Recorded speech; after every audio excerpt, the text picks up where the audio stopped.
Well, welcome back to another episode of the Audionals show. I think it's episode 32, I believe. Got some exciting stuff tonight regarding on-chain music production. Real on-chain music production entirely happening in an on-chain environment, protected and leveraging the technology of blockchain. I'm also going to be joined in a bit by Atlas at BigRpic, someone I've been working with for years now, since probably 2021, I guess. We've been working on music projects on Stacks and Bitcoin, so really looking forward to chatting with Atlas and after I've played a little bit of music and shown you some of the exciting stuff that's coming up. But let's crack on.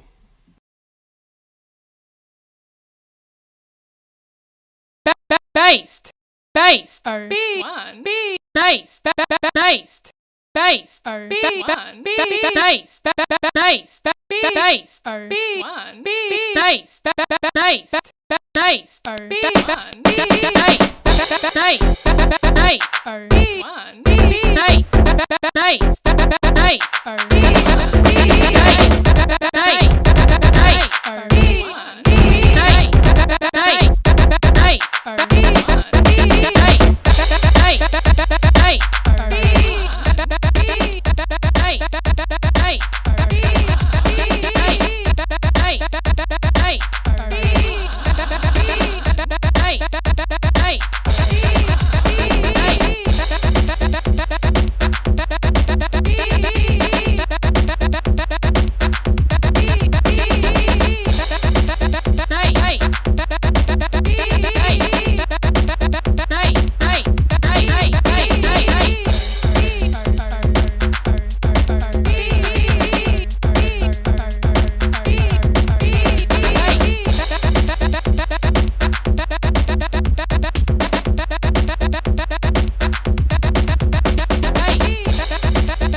based B1 B based It's a freedom that we should all have. Without any conditions, we have no say in. There shouldn't be any strings attached or any rhetoric about it being a sin. It's a freedom that allows us all to be equal in a manner that is profoundly meaningful. And for that reason, they tell us it's dangerous. They say there's no way for it to be purposeful. When others don't want us to have this freedom, we have to stop and ask why. We have to ultimately see that it's about control and that their so-called protection is a lie. This is the ultimate freedom, the most significant one. All others are built on top of this, and without this, no other freedoms can be won.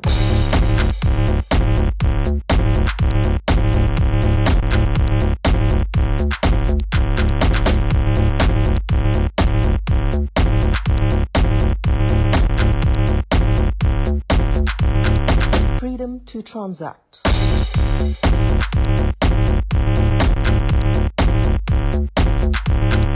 Freedom to transact.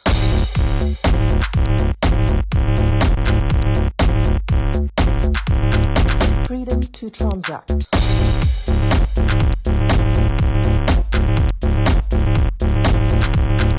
Freedom to transact.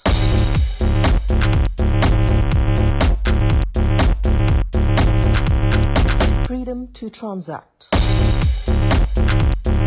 Freedom to transact.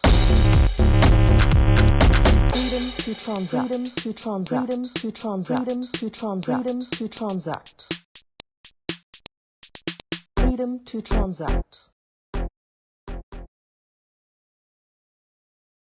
Yeah, so those are the first two that we created using the Audionals sequencer after the OB1 collection started inscribing high resolution WAV quality audio samples that we could start to form a library to create on-chain music that could be created and distributed on-chain without all of the costs of reinscribing the audio. And in fact, for that old version of the player, we managed to get wave quality masters. Effectively, those songs are all using WAV quality audio, so those recordings would probably be 30 or 40 megabytes, and we got them down to about 30 kilobytes for the song file, which is already kind of 99.9% reduction in size and cost for creating those. But now what I'm about to launch now is the new player, which has an upgraded visualizer by Squeezy. Amazing work done there. But more importantly, the song files are now 3 kilobytes for 12 minutes. That old player was only capable of playing around 2.5 minutes. The new sequencer and player can do around 12 minutes, and the size of that file is around 3 kilobytes. So this really does make it possible for prolific musicians to start making regular releases on Bitcoin. All we've got to do is start utilizing the library of sounds that already exist, and hopefully getting people to add more sounds that we can all share. And when we launch these players, we're going to be launching them over the next few weeks with Gamma. And Gamma have always been very supportive of the music side of things, and so really looking forward to getting that underway. Also, the generative side of it is super interesting. The generative player by Squeezy has infinite possible combinations of color settings that are applied to each channel. Every single instrument is basically given its own effect that it visually broadcasts as well as playing the sound, and then that's run through a really great algorithm that separates all of the settings into multiple arrays. There's around 700 settings, I think, across 7 different arrays, all randomly selected, so each individual inscription has its own very unique design. And then of course we're going to have the standard kind of layouts that you'd expect. We've got some singles coming up where those singles artwork which has been inscribed, so you'll just see the single cover, the artwork as it was meant to be seen, and then when you click the file you'll hear the single. We're also working on a music video application, so there'll be some that are coming out that are actually playing music videos, all recursively formed out of existing inscriptions, both still and moving images combined into longer timelines. So it's going to get really exciting, but like I said, the most exciting thing is this file size. The fact that we're now able to get so much music condensed into such a tiny file size when it's created using the Audionals sequencer, it really does open doors for musicians. This is the sequencer here. It's a bit like it's a step sequencer, so each of those buttons, the yellow and the grey and the blue, those are all steps. So any instrument that is set to that channel, any of those step buttons that are enabled, so you can turn these on and off, so any of these buttons that are enabled will play that sample. And the samples, we've got some presets here. If we load the OB1s, we've got all these different sounds here, so if I wanted to trigger a kick drum, for example, on a 4/4 beat, I can just do this. I could also get a hi-hat going.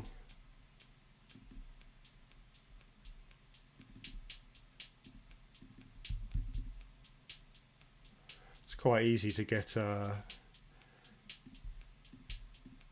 little beats set up. Oh, you can't actually hear this. Let me turn this on. And let me start again, maybe, because didn't realize you couldn't hear that. Let me turn that on. And I'll start again, start afresh. So you load one of these presets. There'll be lots more presets here soon, I promise. But right now, here's a nice blank one, the OB1 project templates. This is all the OB1 samples. These are all the WAV quality samples. So again, we can create a simple 4/4 loop like this. And then I can add a hat.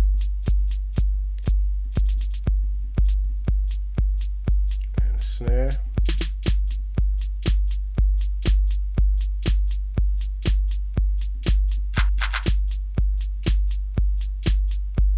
Also can do reverse stuff, so you can make a reverse crash that goes into a forward crash.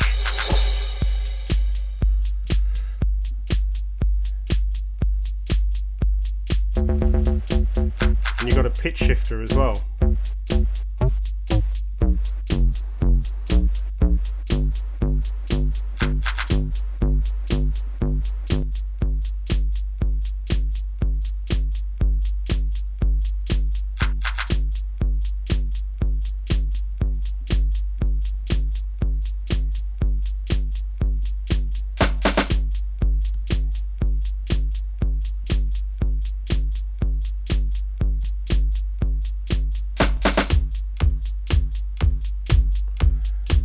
So that's you get the hang of it, and then you can press save here. It saves it as a JSON file, which you can then reload. So if I was to reset the page, go and load this JSON file that I just saved, there we have it.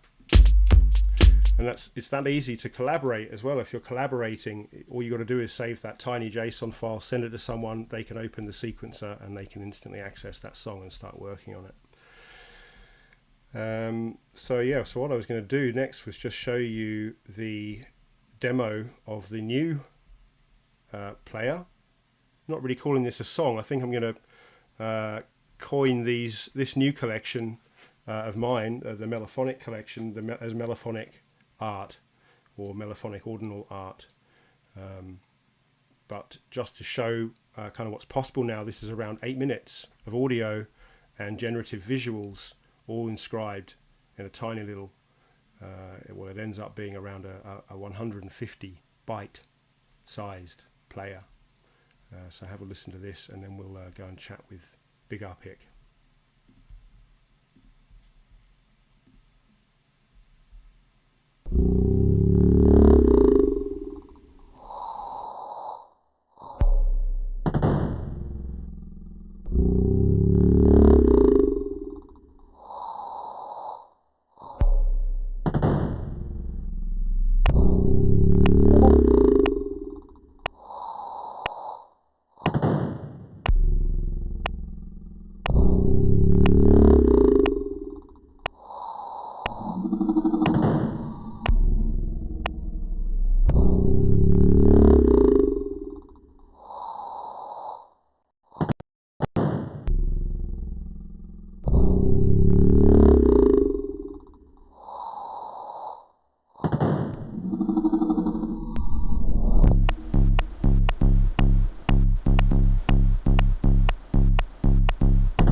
Oh yeah, there's that cool effect that comes on as well. I need to show you some more about that too. I don't know, that seemed like it was playing out of sync. I actually meant to show you the actual inscription video. I'll show you a clip of just the start of it, just at least so you know the inscription number, so you can go and check it out.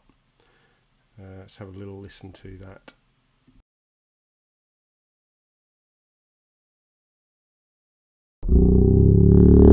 Oh dear, it's all massive. Hang on. Bear with me.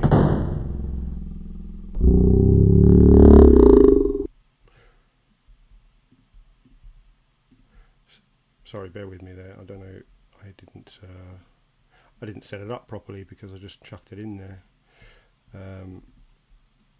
Right. So let me just get the size of it sorted out. So it fits in the page. There's also, this is the new player, and there's some new tech in there that is, there's something going on with the rotation in the inscription page. When you view it in the content or the preview, it's fine, but in the inscription page it doesn't rotate, which is actually kind of interesting as artwork goes. But let's have a listen to this now, and a watch. Have a look.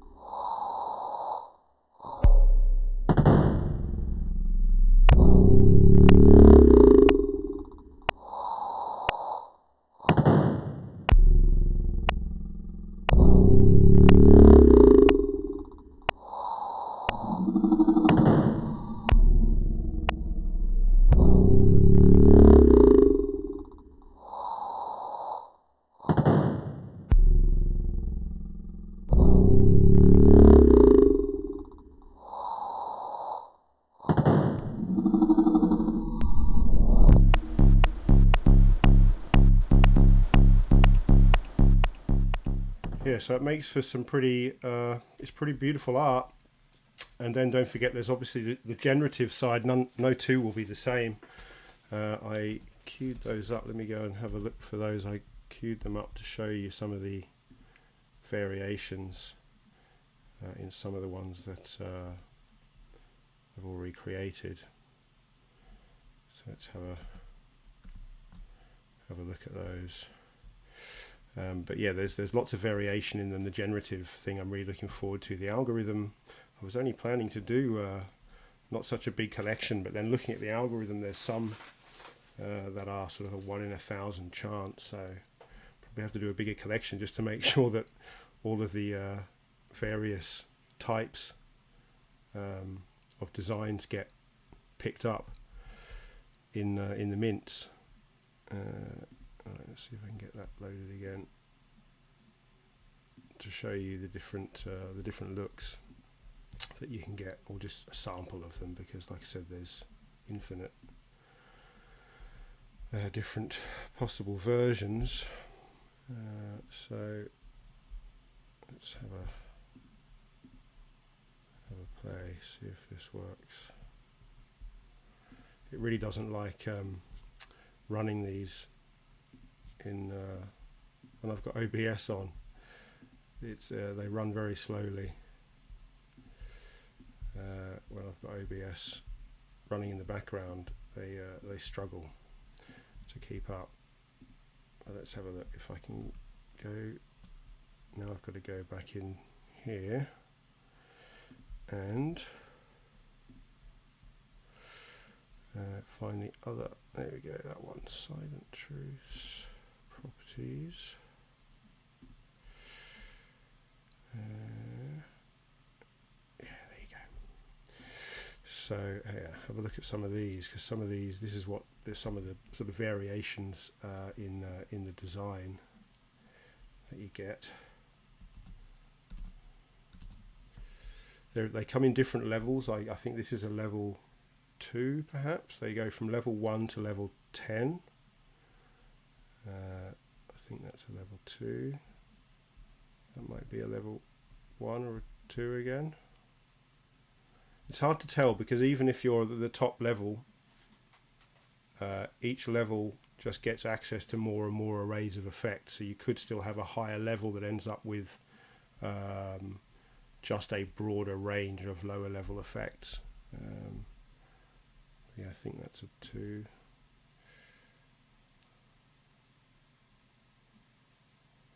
But yeah, as you can see, they've all got, there's quite a broad color palette, and the way the color palettes are assigned is cool as well. It's like every instrument gets its own sort of roll of the dice based on the seed value of the original file that is minted or inscribed.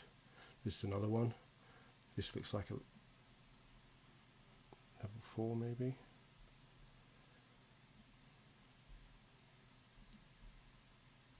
Yeah, you get some really beautiful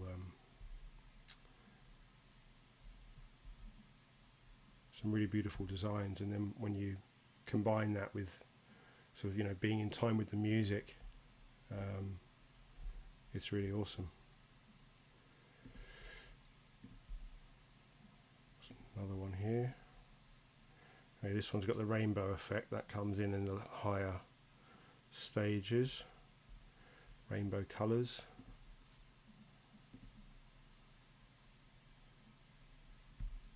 It's another one.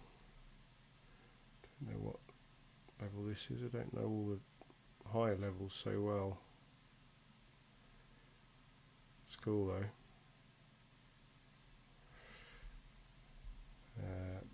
There's another one. Oh yeah, so this has got the extra effect turned on. So some of them, after a certain amount of loops, I think unless it's a level 10, it just starts like this. But it's a really cool effect that gave me an idea for creating future PFP collections, which I'll tell you about in a minute. Yeah, so that's cool as well. Here's another one.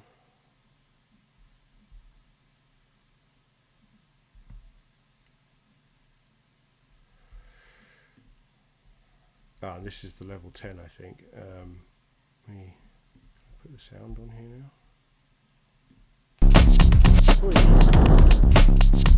They're both playing at the same time.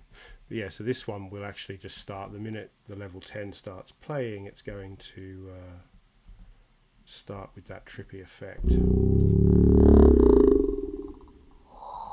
But then this was the idea I had. Let me turn that down a bit.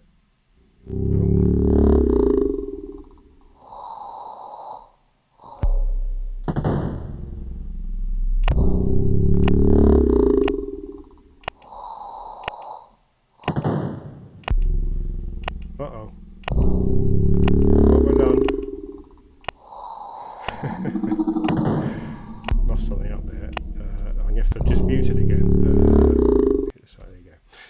So yeah, so the idea I had is because, you know, when these things kind of kick off and they start having these effects, you get a real variety of the patterns that are drawn around them based on the tempo and what is assigned to what instrument.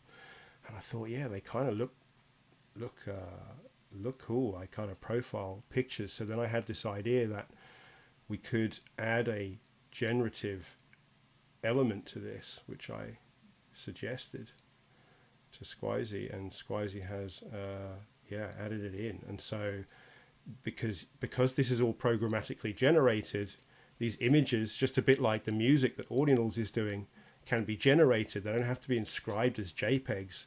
In fact, they're much higher resolution than you would ever get as a JPEG, the way they are programmatically generated anyway. And so when you press the P button, see if I can do that now. Did that work? Yeah.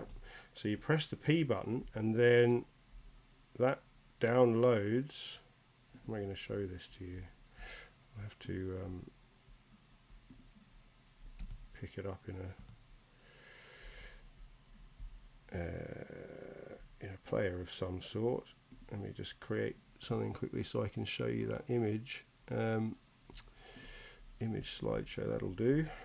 PFPs. So if I go and find that, it's what happened is it packaged up the image into a JPEG firstly, so I can see it. But more importantly than that, what it actually has also done is added a small amount of embedded data that you can only just see, that records the state of the image when it was taken, and will allow us to then recreate that still image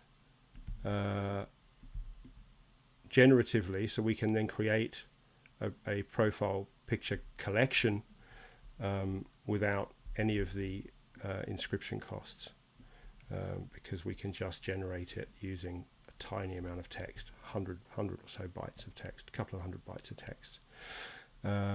Yes, have a look at this. So this is the one that I just got, and if I zoom in down in the bottom right hand corner, which you can't really see there, but if I fade across here, you can see there it's captured all of the different assignments for the channels, how far into the song was the image taken, and then we can take that, feed it into the generator, feed it into the visualizer, and then it can pass out that PFP as an inscribable file, which will, like I said, just be a few hundred bytes.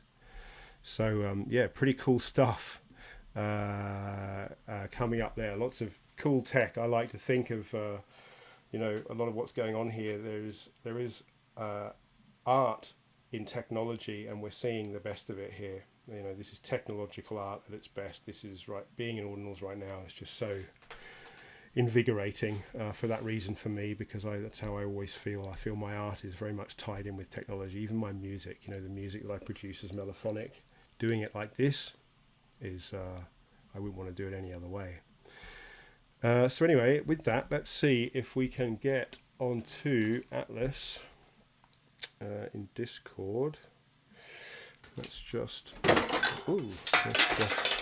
small avalanche there. Let me just see if I think he's in the chat.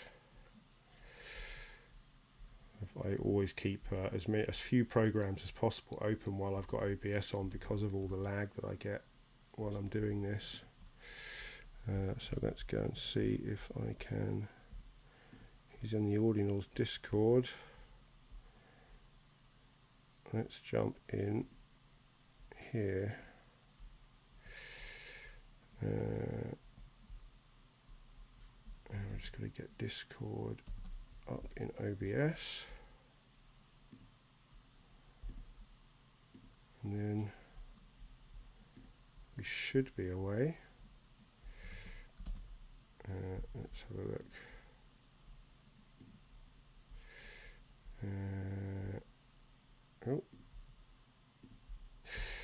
Okay.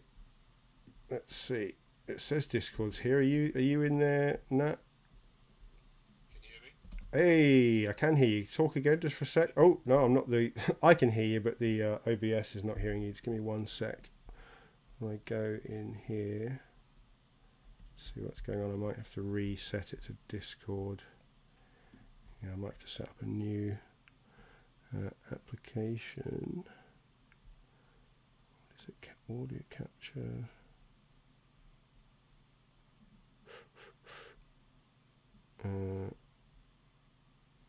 Mac OS. Yeah.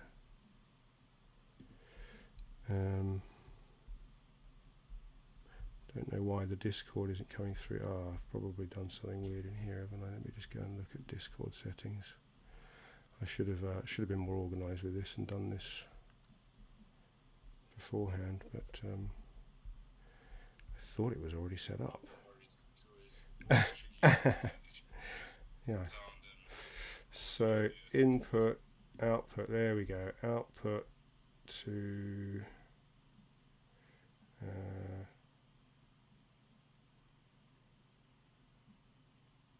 Where do I go? Just that one. Maybe take my headphones out. Is that working? Can you there now, Nat? Yeah. Still not coming up where you're supposed to be coming up. Try again. Dancing back. Ah, goodness me. What have I done? Let me just go and look in here again. Application capture, that's what it should be. Discord, yeah.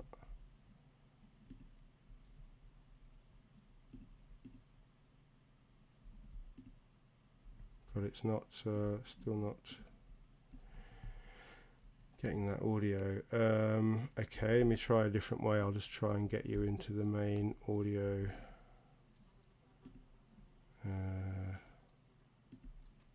If we go back into Discord settings, oh goodness me.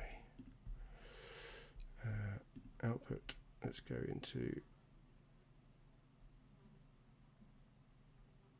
let's try that. Say something that. No, I can't hear anything now. Okay, back into my settings. This is what happens when I finally get a guest on. I muff it up like this. Right, black hole, let's try that. So black hole, back into here, and then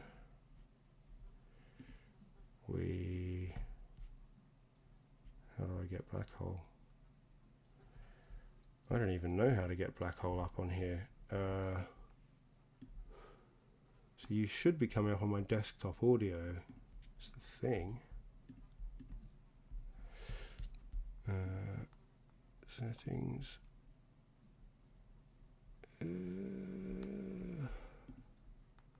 Probably the thing is what it's actually wanting me to do, what it's telling me that I'm supposed to be doing is restarting. But that stops the stream, which bothers me. So I'm just going to keep trying to get this to work for a second. Okay. OS screen capture.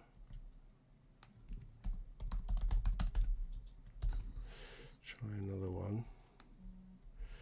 Okay. But then we want application and we want Discord. Okay, that looks better. That looks better. But not yet. I've got to turn you on here, cut you in, and do this. Shrink it down. Okay, and then cut now. Talk. There you are. 1 2 2. Check 1 2. You're there. You're there. We got you. Make it. Did I make it? You've made it. You've made it. Welcome. Welcome. So, how are you, dude? How are you? Yeah, good. How you doing? How you been?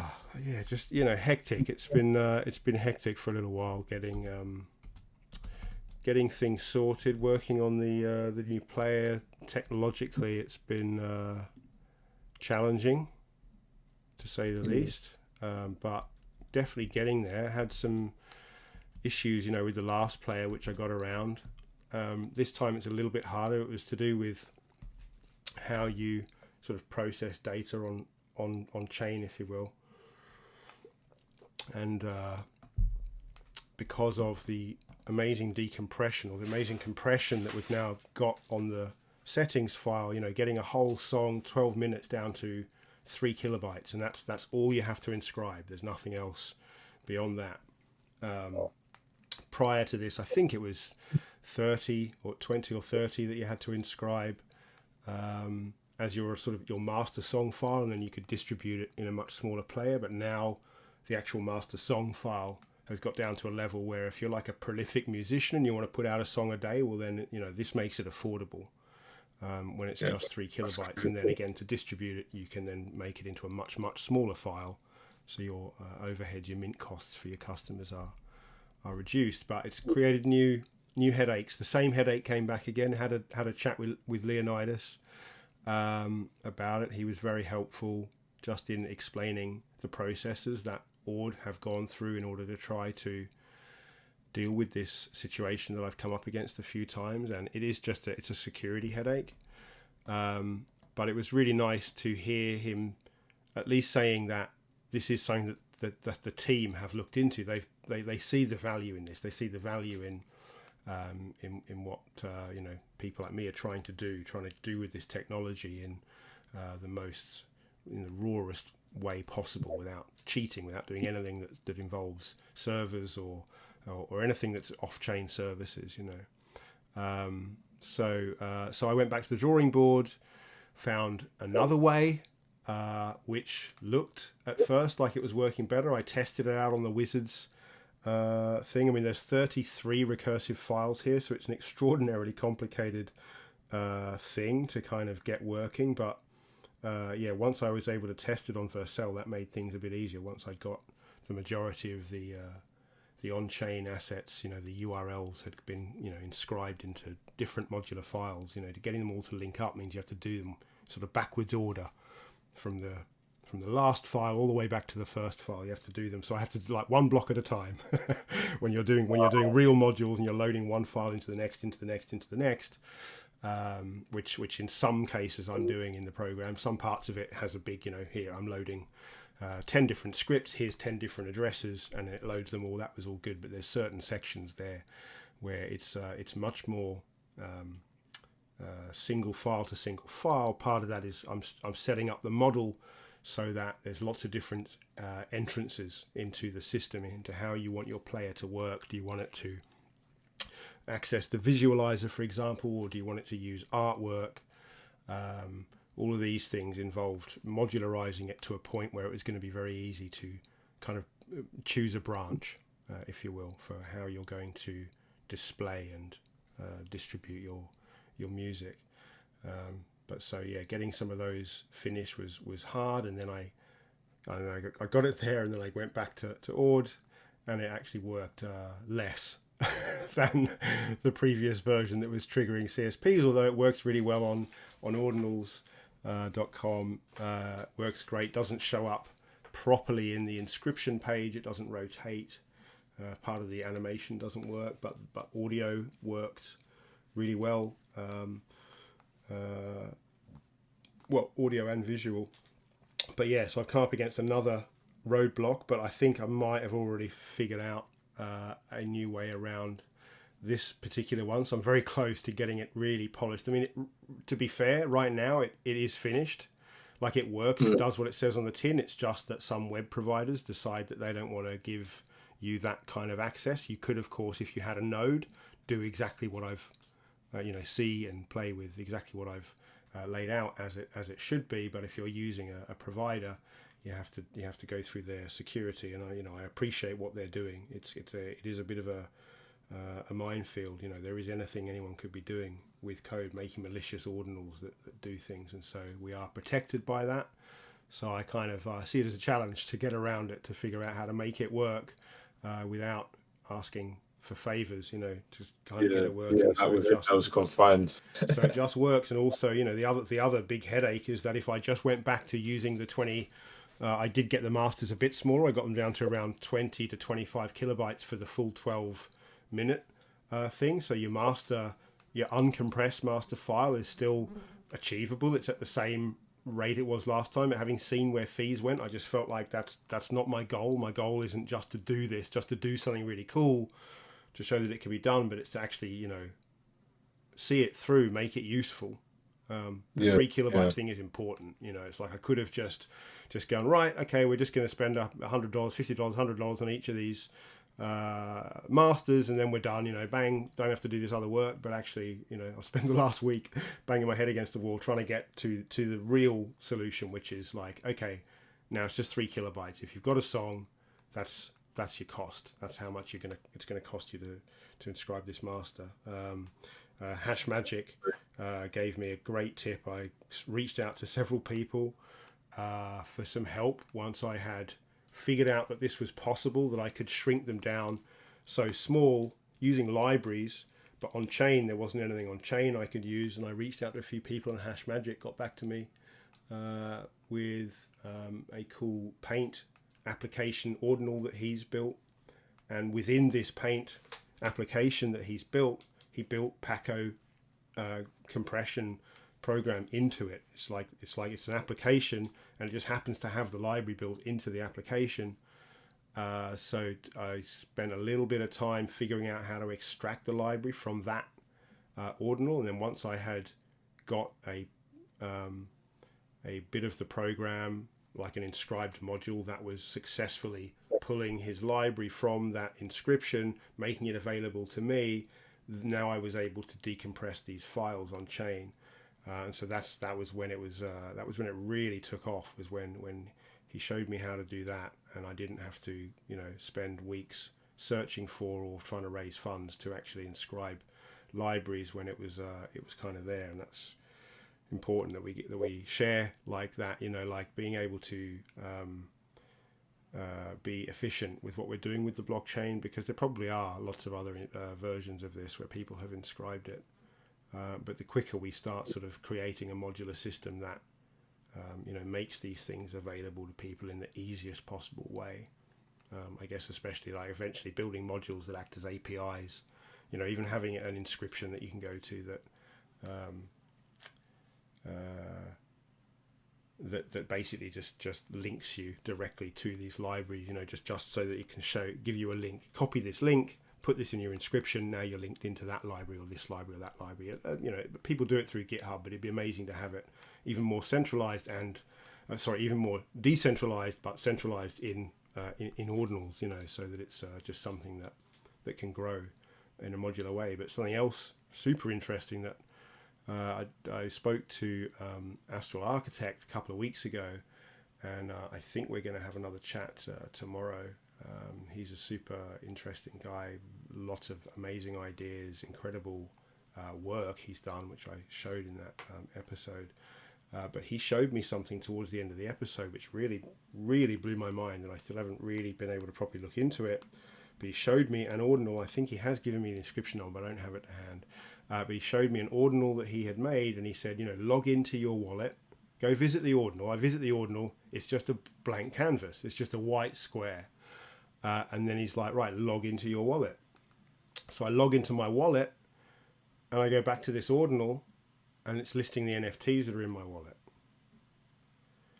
So I'm guessing you can see like where that might lead, that is super interesting. And then it made me think, this PFP idea I've got for the Audional visualizer, to allow people to generate these programmatically generated PFP images that are generated from the player, but then they're not inscribed as JPEGs, they're inscribed again as a recursive artwork, which calls the visualizer and says, okay, I want you to simulate play up into 45,683 milliseconds, and then I want you to show me the image output at that point, and those instructions again can be boiled down to a few hundred bytes.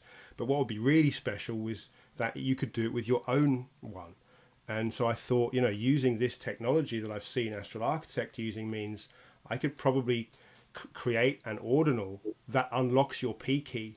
So while you are looking at your spinning player and it's gone into this trippy mode where it's making these designs that look like little faces, and then you hit the P key, it's not going to work unless you are A, you have that ordinal open, and B, you are logged in to your wallet. Because at that point, when you press the P key, the one inscription can talk to another inscription and say, do I appear in that list that you are displaying? If I do, let me know, because I'm going to let this guy print off this image and instructions to recreate it, which is, yeah, would be super cool, you know, to use ordinals on both sides to kind of lock it down, to gatekeep one ordinal with another ordinal. So I'm looking forward to investigating that. That's a little down the road, because like I said, it's a PFP collection, which I've only just really conceived. It's not what I've set out to make here. I just thought it's a nice little add-on. But being able to add it on in that way, that's more technological art that I'd love to be a part of, you know, to kind of create something like that. So yeah, I'm going to chat with him about that tomorrow. You know, it's crazy every time that we talk here. It's like we're on the same track. Awesome. Of random things that we stumble across that we decide to start doing. This is probably because it's like, this is what it's like on the crest of the wave, I guess, isn't it? It's like, yeah. So it's like with the audio, like I've been fucking blown away by the stuff that you guys are doing with the audio. Like it's just absolutely mad. Like I'm still just baffled and again just amazed. I haven't had much time to jump onto the Audionals site for a minute actually, and I've still got those other files. You know, that I still got to reconstruct.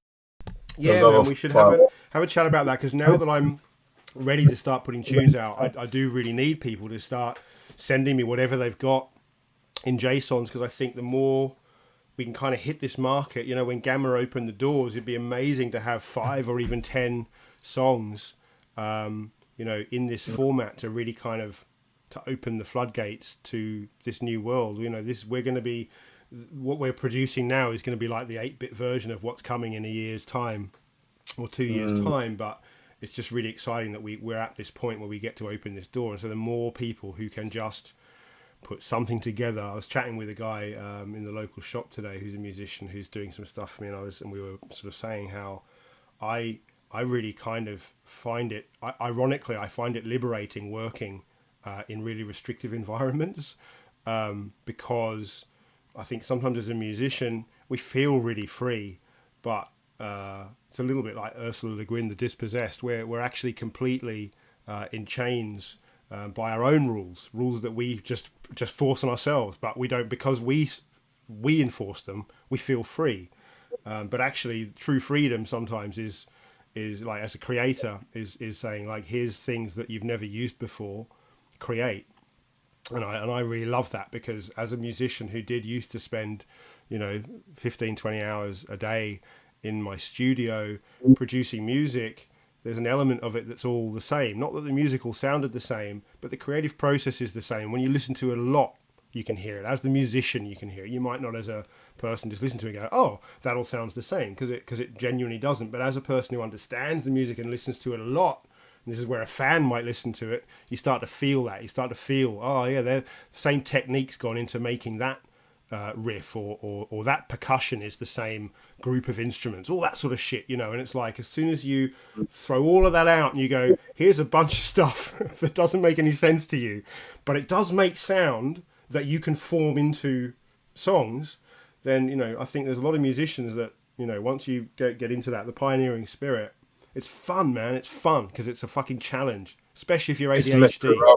Yeah, that's it. It's the tinkering. Yeah, it's an ADHD dream. It's like, just no one knows how to use this, so you've got as good a chance as anyone as making it sound fucking amazing. it's like what I was saying to you about those, like when you've got like looped pieces as well, right? Like, being able to take those looped pieces and then, making it literally basically next to nothing to be able to inscribe those individual sounds from that loop, like each note or whatever or each, let's say each slice, right, from a loop, right? Yeah. And then being able to then reconstruct it, it's like, and then you've got like the sampler, then you've got the other, the synthesizer, sorry, and you've got the other effects as well. Being able to add the effects onto it like you would in any other door. Yeah. Yeah, that's crazy because as you said before, when we're doing the sounds, yeah, the sounds is like it gets to a point where you need to have like obviously high quality sounds, and high quality sounds are like you need to obviously apply the compression, but with what we were doing in the early time when you first started, right, it was like that if fees were like this then it would be like considered as, oh, this is actually kind of like really easy, right, to kind of do, right? but but but like I said, doing it with loops is crazy because you are having to not just inscribe, let's say, the sound, you're having to inscribe each slice in a loop. Yeah. And and it being, like I said, not expensive to be able to do that. You can just see like hundreds of thousands of musicians just be like, yeah, okay, cool. Well, if this is gonna protect my work. And not only is it going to protect your work, but it makes your work finally, for the first time, has genuine attribution written into it. And so this is the thing I'm really looking forward to getting out the door when we start distributing these songs and players through Gamma, is that the current plan, it's a kind of reasonably arbitrary figures that I've come to, but the plan to start with, I think Gamma take 10%, and then there's a fee of some sort or another. But after that, whatever the amount is that arrives on our end, and I know this is what the OB1 guys have agreed to kind of do as well, which is that the artist would get 70%, and then 20 or 70. The artist would get 80% of what we receive. So it's probably it might be 85 or 90%, whatever it is that we receive. The artist gets 80%, and then 20% is then distributed evenly among all Bitcoin addresses associated with that song. So when you look at an Audionals song, obviously there is like it's not a parent-child, but it's a similar. There's a pathway that leads between them, and once we've got the sort of the modular system completely kind of that we're happy with it, I'll build an algorithm that can then just go over every song, and in a tenth of a second, it can just regurgitate every single Bitcoin address that is accessed as part of the channels, the pathway, the signal path for generating this song. And so just in an instant, we can just produce a list that says here's everyone who gets a royalty. So that 20%, there's no one has to administer it or anything like this. I mean, obviously to start with, I'll be administering it. There'll be a lot of manual stuff to start with. But what I mean is that there's nothing for me to do other than follow a set of rules.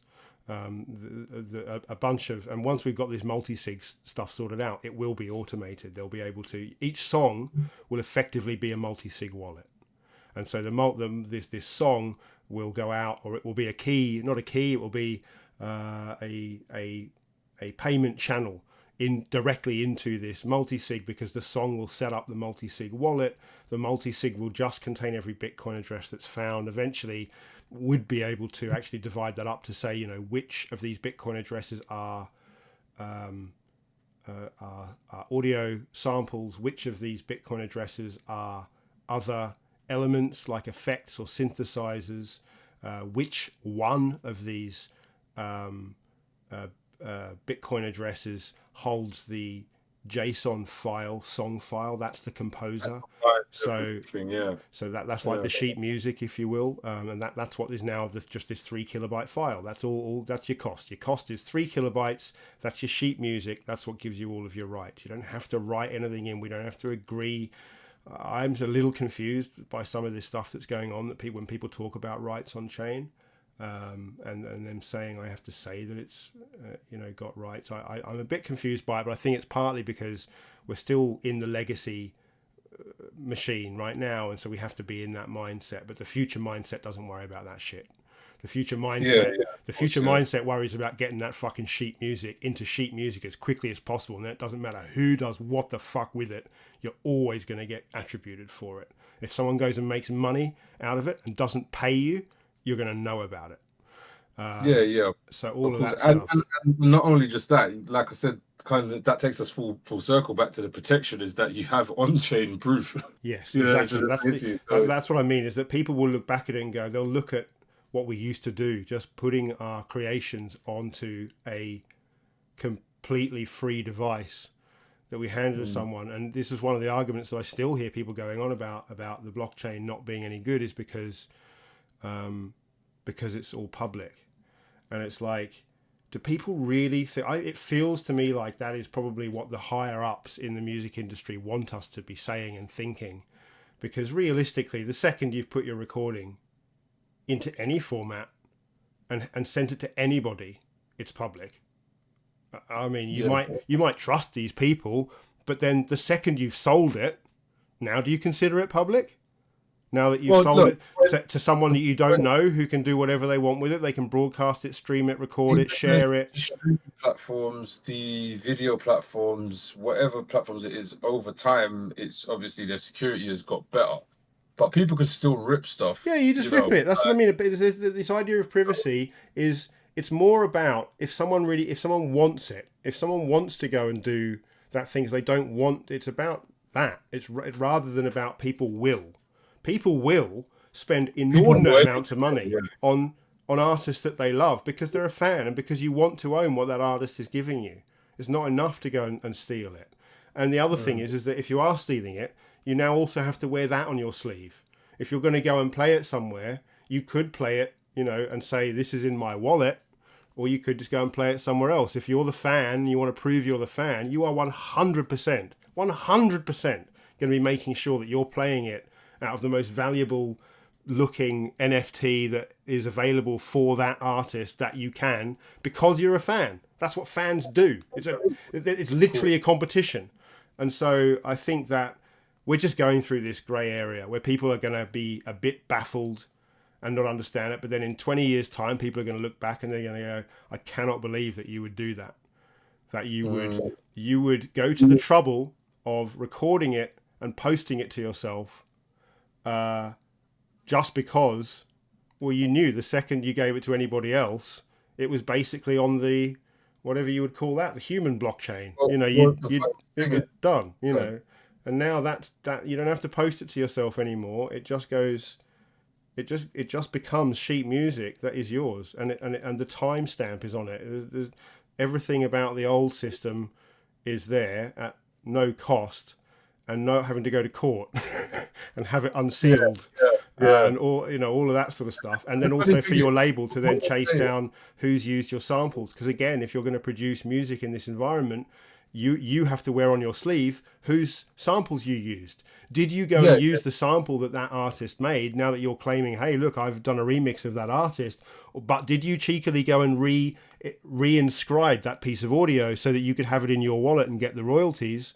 Well, again, that's all just you can do it, but you have to do it proudly and wear it and say, this is what I'm doing, Once people, you have to wear that block number on your sleeve, mate. You have to wear it on your sleeve. And once people really, I think, come to terms with that, they're going to realize that the protection is there. It's just not how we used to see it, which is, again, how the higher ups want us to see it, because that protection right now isn't protection, and we pay for it.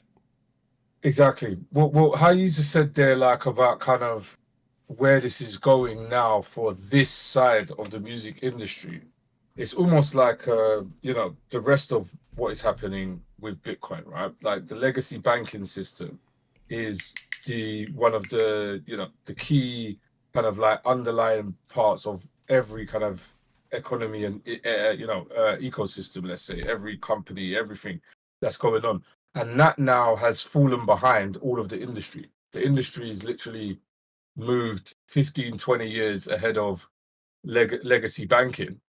Yeah, and it's just like still there. So earlier on, I was having this conversation, and we were talking about, you know, like the different generations. We was actually talking about because I jumped into this guy's music space. It must have been about 3 weeks, 4 weeks ago now. Random music space, jumped in, and they were all started speaking after about half an hour. They were all speaking about old school gaming, like and consoles and stuff. And the guys in there were obviously like older guys, right? So they're like, you know, going really, really far back. And as soon as like one guy had, you know, there was like, so what was the first kind of computer that you came across? And one guy was like, the Commodore 64, right? So after a while, this guy said Commodore 64, and the host is like, "Well, look, you know, like that's still you're still a young guy." Yeah. Oh man, yeah, no, I mean 64. Mine was 16. Young, right? Mine was the Tandy 16. He's talking about the Spectrum ZX, right? Okay. So then I now take the mic and I jump up and I'm like, you know, people often. You can always tell the slight bit of generation, for my age group anyway, you can always tell the slight bit of generation gap when people mention the 64 instead of the 1200, right? So this guy just starts spazzing out now, and he's just like, you know, the 1200, oh my God, the 1200. You know, I should have said, I'm like, yeah, like if you know, the 1200 was the key machine from Amiga, right? Because the 1200 could do forwards compatibility and backwards compatibility. And it was funny because we was having this whole conversation about how that it's actually funny that we use like our DLC or our expansion pack for games at that time was like a cassette player. Yes. And all of the other guys were like in the room, like, were like, a cassette player. Like, what are you guys talking about? We're like, that was like the extra levels, right? Yeah, that was how I first heard like the modem sound came later, because this is pre-internet. And so it was like we're using tape players that would make the same sound. You'd hear that data playing in this tape player as it's loading into the computer. And exactly. And then the modems did the same thing later on. But yeah, I remember that. That was crazy. Exactly. So we were talking now. I said like, you know, we were talking about like all of like the computer games and internet kind of hype of the 90s, and like, you know, stuff like Games Master and Bad Influence and, you know, things that we used to watch when we was like kids and whatever, right? So it was like, oh yeah, you know, like, wow, like, you know, like it's really coming over. So then it got into music, and it was like, well, now if you show the average the average DJ right now, if you show them, let's say CDJs, some kid, like somebody's in their 20s, CDJs, some of them are like, nobody does that anymore. Do you understand, right? Like, and no one does that anymore, boomer. How long it took to get to CDs, let alone CDJs, right? Yeah. So I'm like, my mind is blown, yeah, right? At like the way how, you know, like my younger cousin, for instance, we were talking about, like he's in his like early 30s, right?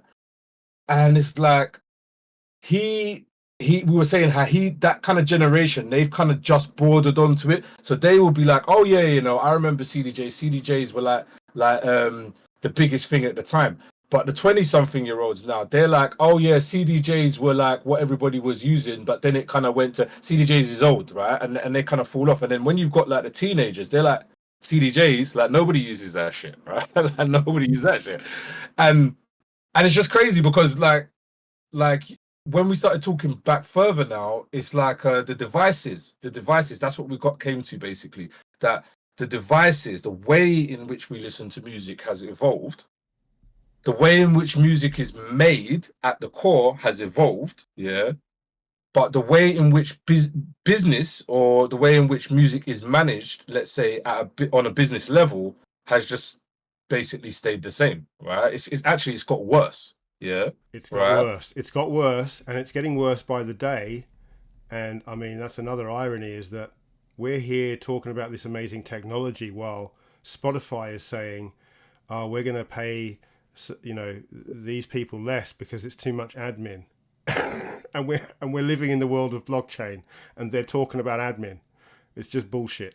It's bullshit.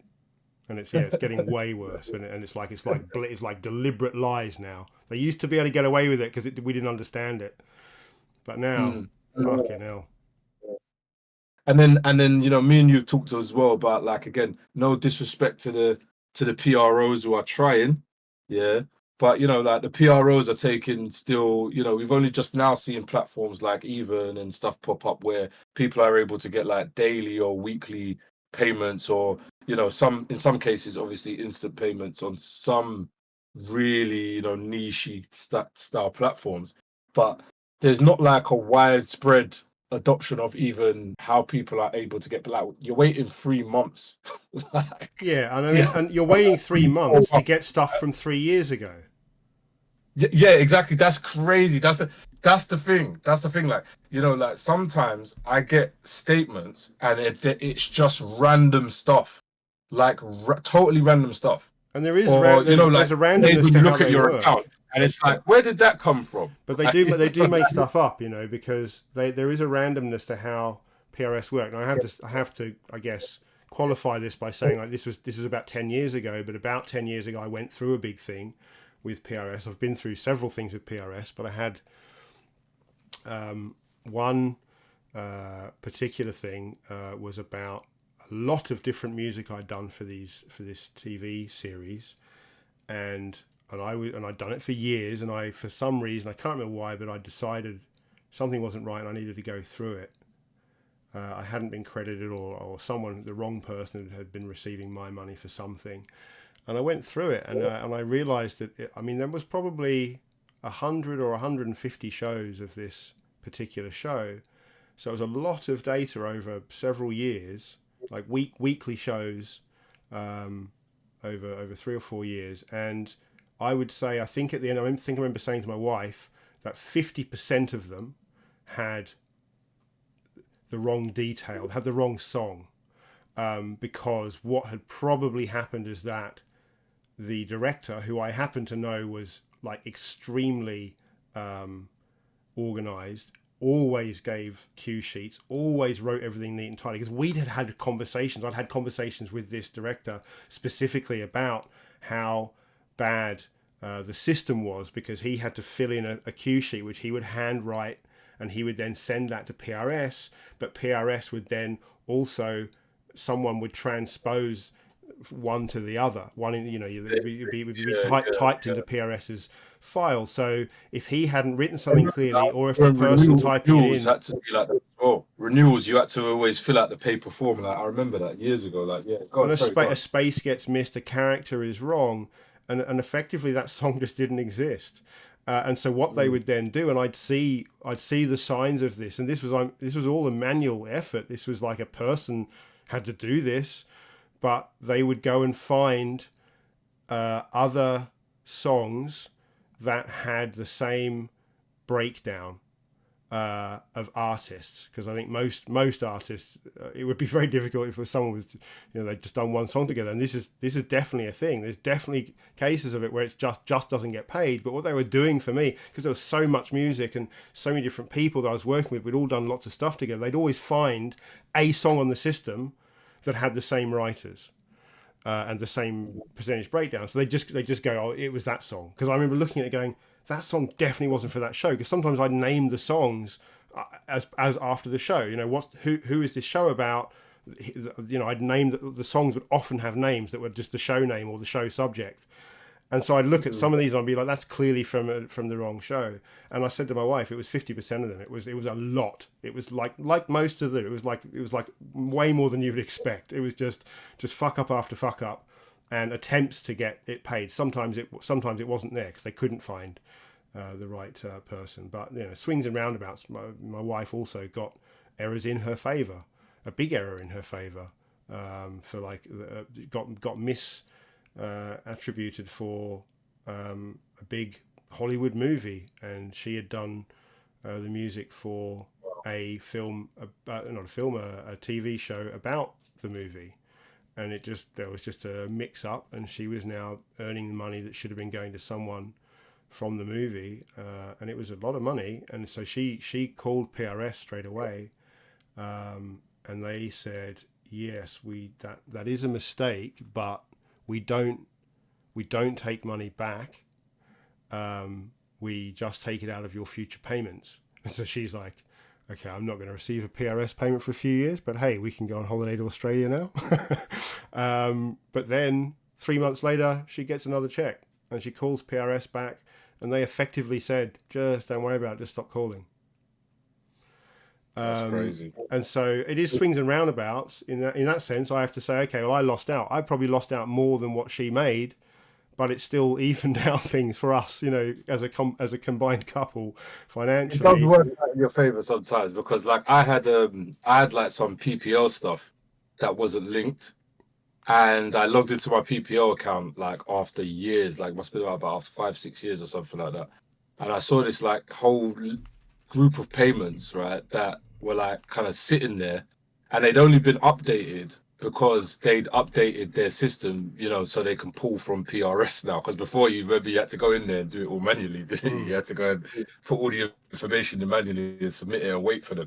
But because they had implemented this new change that, you know, they were able to now pull the data from PRS, they had all of the songs there. I just needed to go there and just confirm that, you know, they were mine basically, or it was me basically, and then they paid the payment to me. But they said that they initially had tried to pay the payment to like so it was like an old bank account that I had. So they said that they had initially tried to pay the payment to there, but obviously it didn't go through. They will hold on to that. They're good if money's been apportioned and they know where you are, but also if money's been apportioned and they don't know where you are, they also won't do anything with it.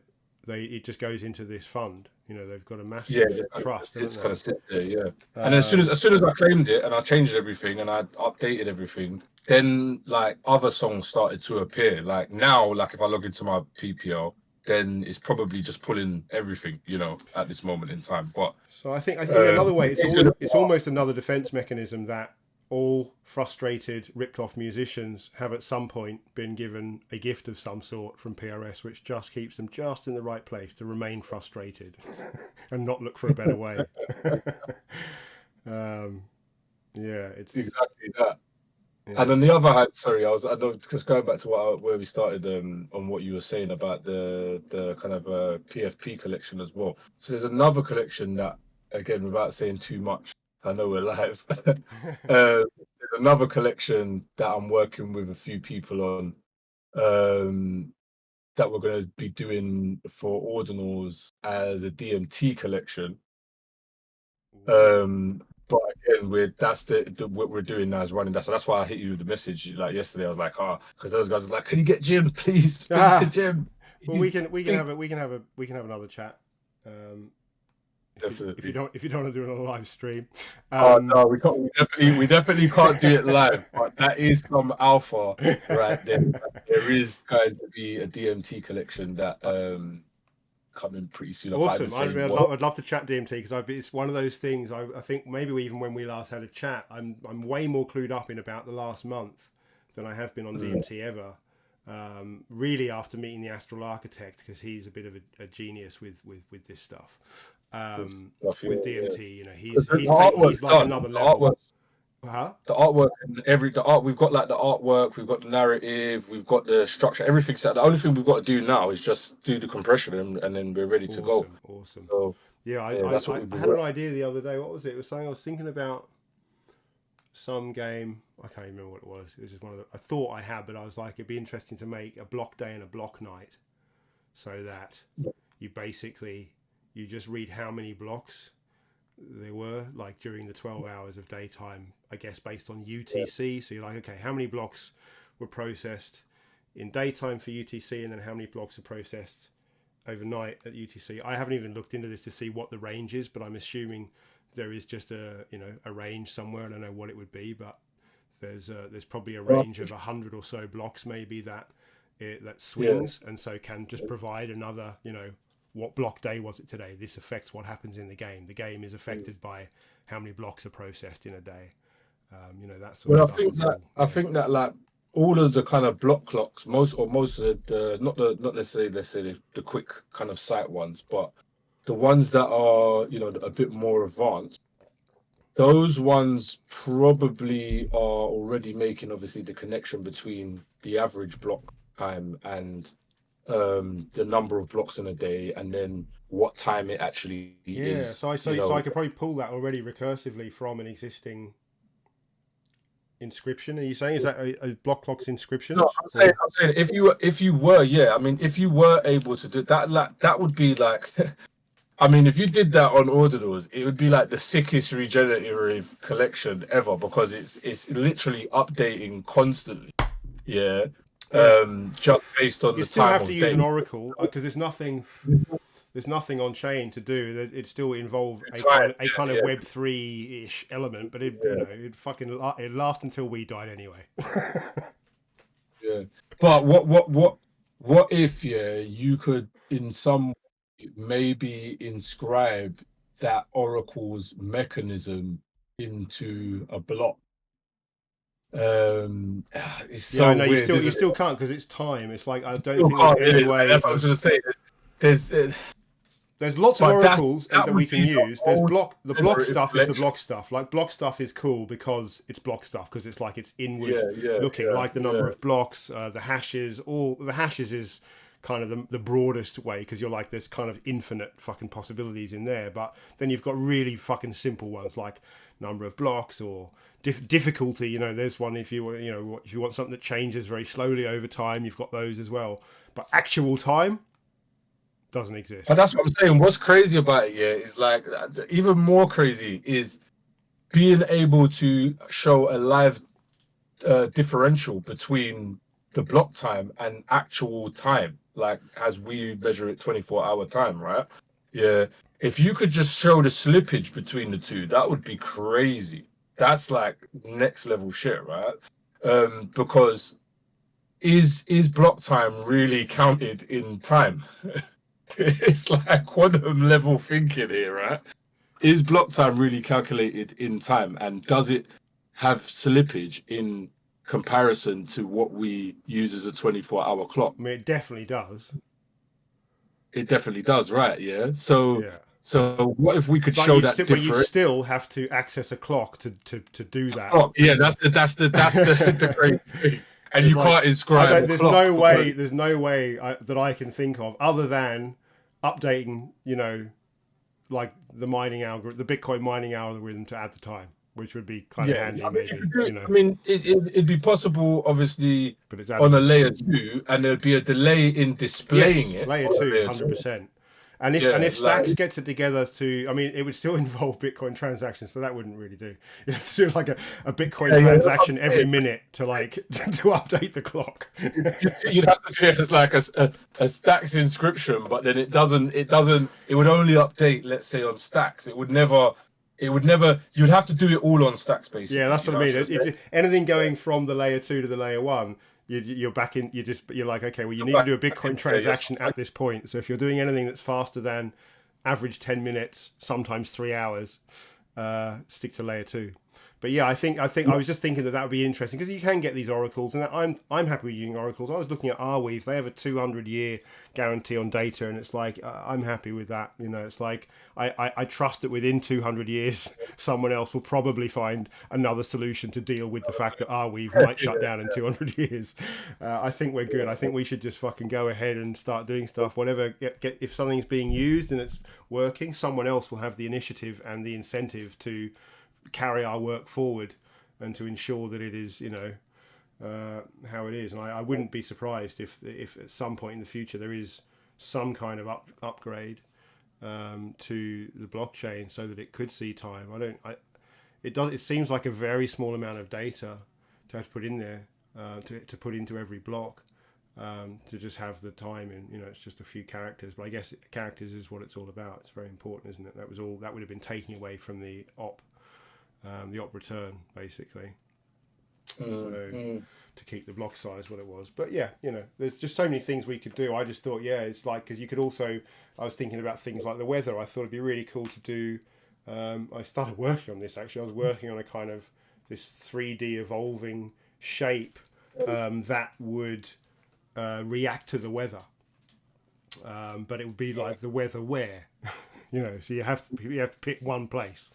So you're like, okay, the weather in this place, and then where are you going to read this from? Okay, what's the most reputable?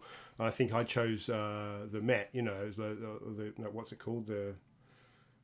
the one that does all the weather over here anyway. So there's an API on that site where you can get some information. So it's like, okay, you just, every time I come on, I'm going to ask you, what's the weather like in this place, and then you respond, and then I know how many potential responses you're going to send me. So then I have an algorithm on the other end that says, okay, if it's sunny, be yellow. If it's raining, be blue.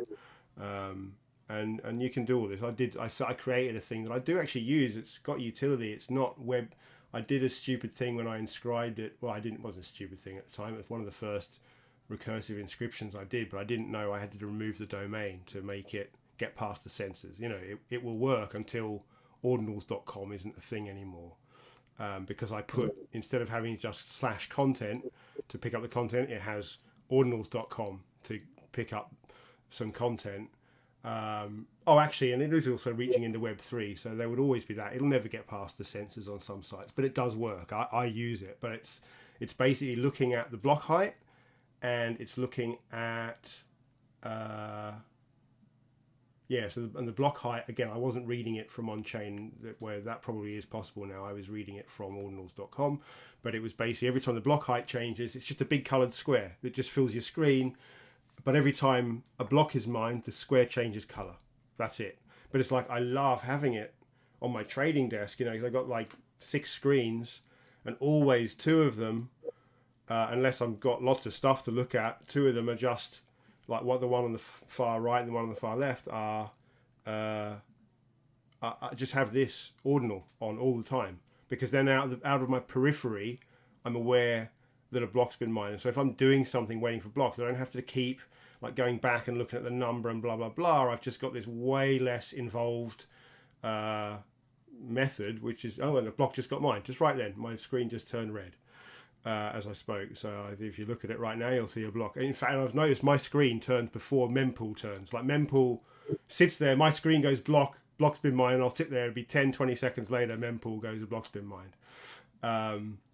And so it's great, because it's just like, it's out of my periphery. I don't even have to really be thinking about it. But if it's on the back of my mind that there's something waiting to inscribe or whatever, that's enough. That's enough to trigger me to go, the block's just been mined, because the color of my room changes slightly. But yeah, stuff like that. I was always, from the minute Audionals came out, I was obsessed with utility, which is why I got fuck all runestones, because everything I was doing was in text. Nothing, not a single image. Lots of images made and music made, but not a single image or a single sound was inscribed. Oh, mate. Yeah, and that's just that whole the rune stuff has gone absolutely crazy as well. And I've seen obviously people attaching other things to runes, like can you send me what you've seen on that? Because I spent probably the fortnight before runes launched, and I feel like it was a little bit wasted time. I just had an idea, thought I could do it, and then in the end I just couldn't find a way to do it, it was to do with attaching music. It's to do with using runes to distribute music. Because it just felt like runes, the thing that I think sticks out to me about runes is the efficiency of it. If I was going to take anything from runes, if it was just one thing, it's like, okay, I'll just take efficient transactions. So everything that I do is as cheap as it can be as far as fees are concerned. I mean, if you could inscribe and distribute, like you said, like, hey, here's 10,000 copies of something, and it's distributed with runes, and finding a way to make it viewable, because the thing that I think it broke down at for me is that there is no way to go from the rune. So there's no contract, but the rune has a way of, I can't even remember now, this was so long ago with my old ADHD. I threw myself into it for a couple of weeks, became an expert. Now I can't remember any of it, but it was, there was something to do with the communication that I couldn't get a rune to identify itself. I might have been able to get a rune to access a song, but if I went into that person's wallet, it's not there. In that person's wallet, it's a balance in runes. So it's like you'd have to come up with a good solution and then get the wallet providers to go, oh, your solution's so good, we're going to employ it so that those runes can appear. Because then it's like, if someone's got 25,000 of them, they really don't want them appearing in their wallet like that. They're just, it's just a token. So they're, but it's like, could there be a way to kind of link it to something else? When they said there's an inscription with it, it's like, could that be a shared inscription? So it's like the same inscription appears in multiple wallets. So everyone does have the sense that they own it, but they can't, and then can they send that shared ownership? Would that be where a rune came in?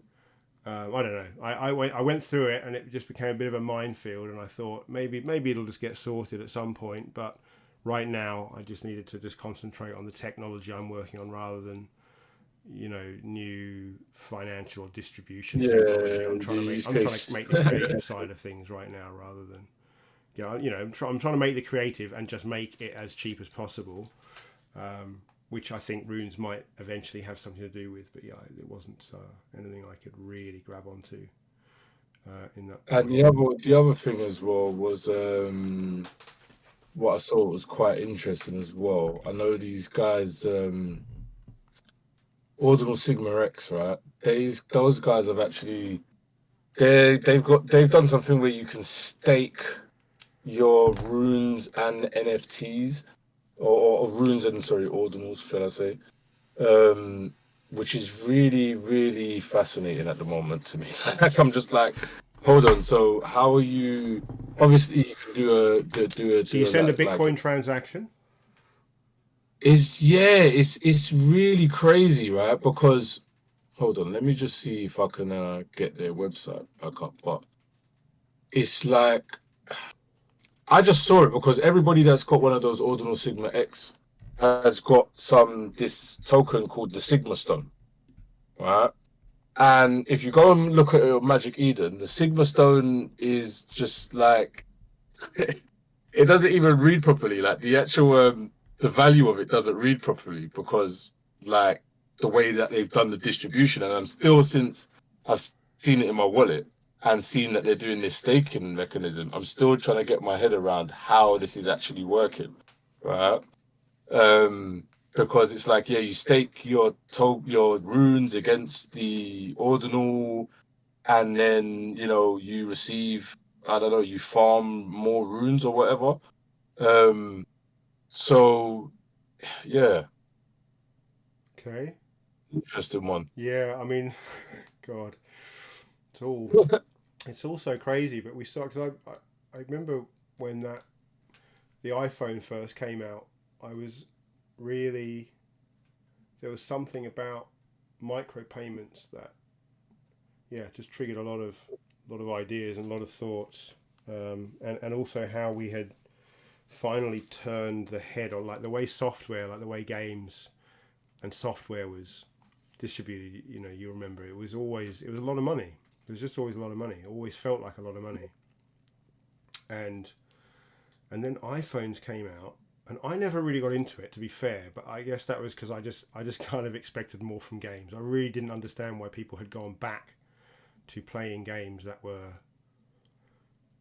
old style games with like square blocky Roblox kind of style graphics or whatever.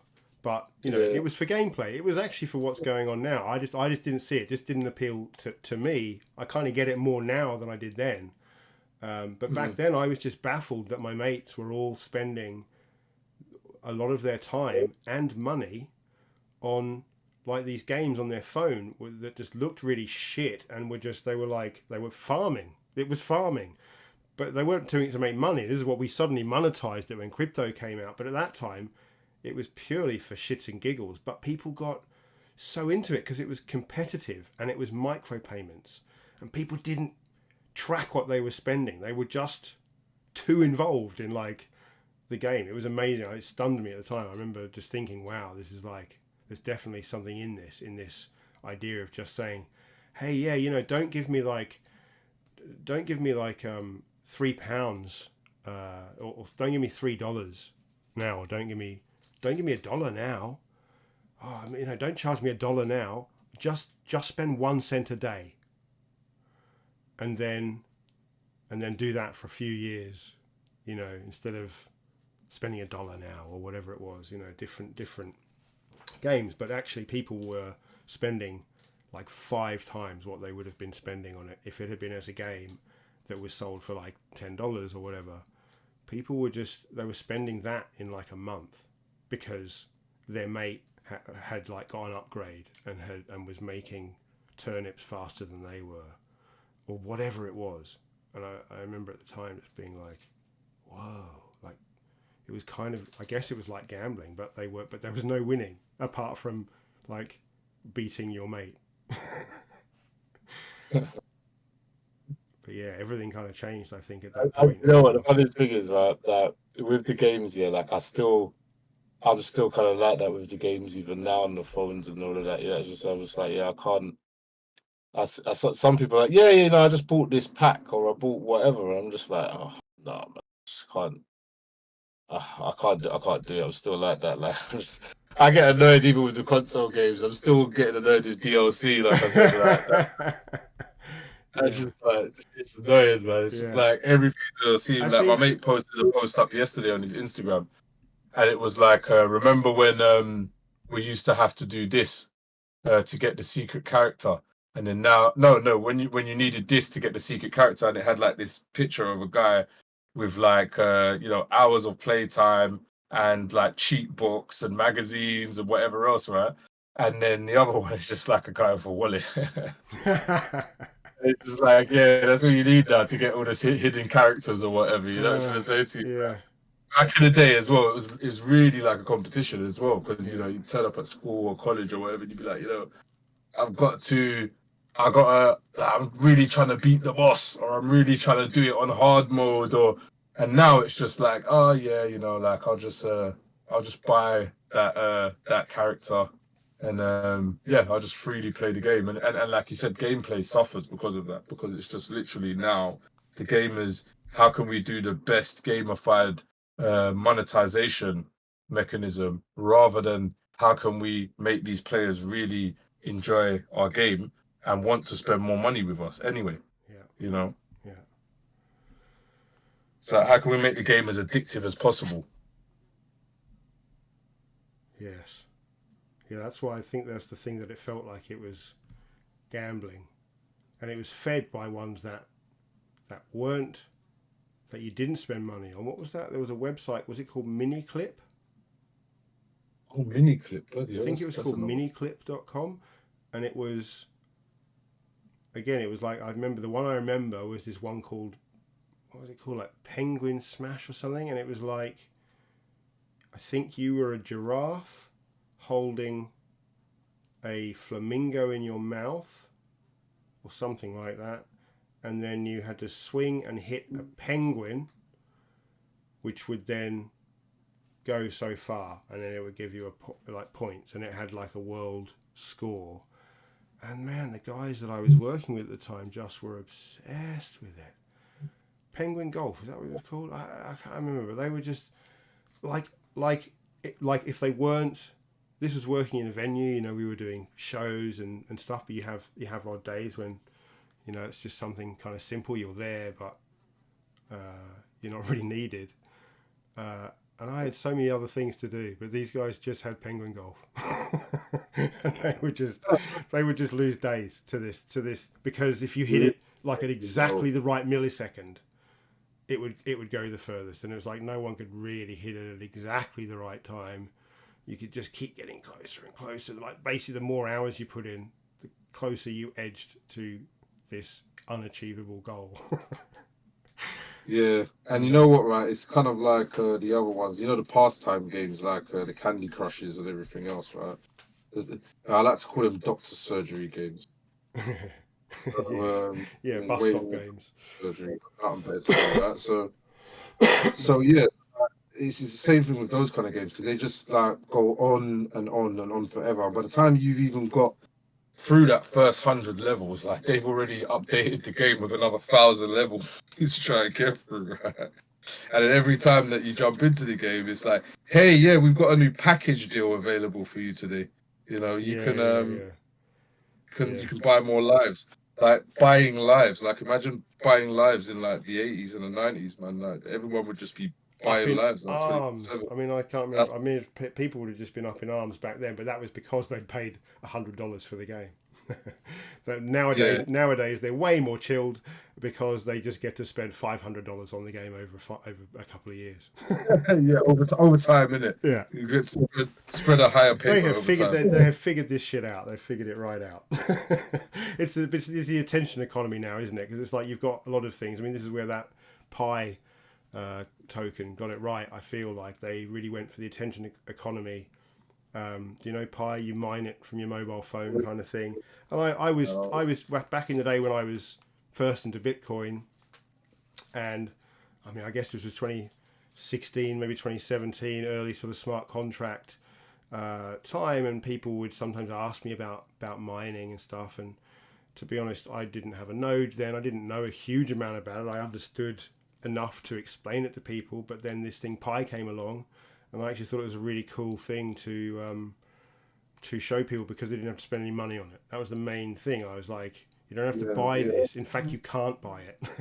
You can't buy it. You can only mine it. You do it with your phone, and all you're going to have to do is every day you're going to have to just push a button to say mine, you know, and then that process, that's the attention economy, is that these guys now have you in an app which might show you, I think it does, it shows ads for games or something, so you've got to watch like a 10-second ad before you get access to the mine button. But these guys have, I mean, they have hundreds of millions of users. I can't remember what the last count is, but they have a huge user base. But yeah, people are still shilling that to me now, man. Like, you know, well, this is it. And then I had people, some of these people called me back at some point and went, I mean, they weren't traders, they didn't understand this shit, but I had a couple of people got really excited and called me, goes, Jim, you've made us millionaires. And it was like, what are you talking about? They go, remember that Pi thing? And I was like, I never really got into it myself. I was just telling lots of people about it because I was like, if you want to learn about if you want to understand the sort of just what mining is, do this thing and you'll be part of this mining process. And then they're calling me going, yeah, look at the price. And it was selling for, he sent me a screenshot of an exchange where it was selling for hundreds of dollars. And I've gone and looked at it and it was futures contracts or something like that. And I was like, yeah, dude, this isn't what you think it is. And it's not, there's no liquidity. You haven't even got access to your tokens, I don't think. If you do, this just isn't what it seems to be. I think this is like, when people have that thing, a bit like what they've done with the pizza, with Dog Token lately, where they've had someone pay for pizzas for everything, to sort of set the price to go, I'm going to value this at $1. And I remember seeing people with Pi offering their services. There'd be like a plumber saying, I work for 150 pounds a day or $200 a day, or a job or whatever, and I'll come and fix whatever's broken for 200 Pi paid on a date, like a contract paid on a date after the main net goes live. And this is years ago. Mainnet is live now, but I still don't know. I think I could access some of them. I can't remember. I've never tried to do anything with anything that I've got there. But I don't even remember what the wallet is for that.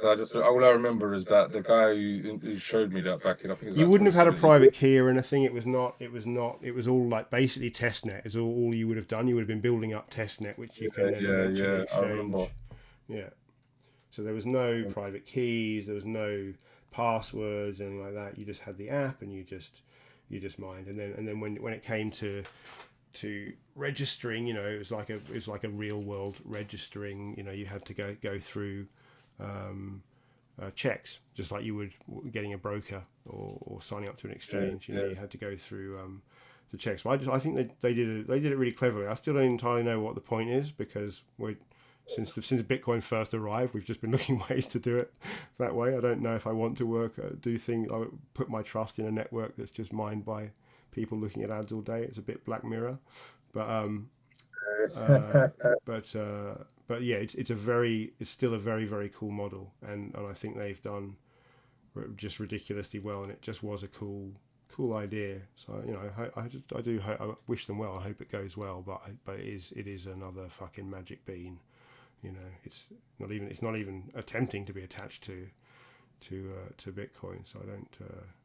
Yeah. Well, it's a competitor, isn't it? Really. What's that? I mean, it is a competitor in terms of a totally different. People that I meet from Pi, they always just like, oh, Pi is the real Bitcoin, or Pi does really? it better. Yeah, I've heard the pies. Like these guys who really just literally came in yesterday because their mates send them a And link. now they are like the wisest They're like, person oh in, no, you know in that their Bitcoin house. thing? You still do it? And you're like, yeah. And then you're like, yeah, of course. And then they're like, yeah, well, you know what? Like my mate showed me this other thing, right? It's supposed to be better than Bitcoin. It's faster, and you can mine it on your phone. And I go, what, Pi token? And they go, yeah. And I go, oh, I'd love to have that on a t-shirt. Better than Bitcoin. That'll do me. That's got everything. That's got everything I need in it, in that statement. I remember another one as well. Just going into, as I said before, I kind of like just revolted completely at the beginning of the last bull run. I was messing around using Nano. Yeah, and Nano was another one that was like, hey, they were, hey, we're better than Bitcoin, we're greener than Bitcoin, and the transactions are really, really fast, and people can, anyone can use Nano. You just gotta, set up a wallet or whatever, and then you can meet people in your area. And there was like loads of shops, like I was looking around. This is the original. This is when DGen like started, isn't it? This is the start of the DGen movement. This is what signaled the beginning. But it was people did their I don't know. You go on. I was just going to say people. There was a bit more due diligence going on. It's just that the due diligence was just fed by words that people weren't really aware of. The rugging was not a term at this point. Keywords hadn't for ideas. Annoying. Keywords had only just formed into keywords, right? They hadn't become annoying yet, right? Yeah, and it was. I got sucked in a little bit to one called. I spent quite a lot of money on it. It was just because I just thought, wow, that's a really great idea. It was something that so all of the transaction fees, I think 10% of every transaction fee was put into a central treasury, where then all of the holders voted each month for which scientific research institute was going to receive the funds from the treasury. And I was just like, that for me, again, maybe in my sort of ADHD way, but it was kind of felt like evolutionary. Felt like,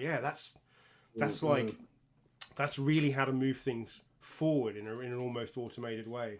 So yeah, I spent quite a lot on that, and I think it was just a really great idea. And no one really knew then that 95% of these projects were never going to get past the ideas phase, and we were all. That's what I was going to say. A lot of the DJs that are in now, it's like they're still in that. Again, like people don't realize that when they first come into the space and they get all this excitement, you're in like this honeymoon phase, right? Yeah, you're in this honeymoon phase where it's like you actually start believing that, hey, chuck a blockchain at it mentality, right? Yeah, and also you can realize you invest you're like, hey, yeah, this does actually seem kind of interesting though, and then you start looking into it, and then you're like, before you know it, you're using this thing, and then like it comes to the end of the cycle, right? Yeah. It comes to the end of the cycle, and one day you go on and angry CEO post or something like that, right? Yeah, so it's funny. And some of the, I'm not saying that some of these things aren't interesting, Yeah, but I think that's the thing, is that it's full of passionate people. We're passionate people, but I've never taken my passion and tried to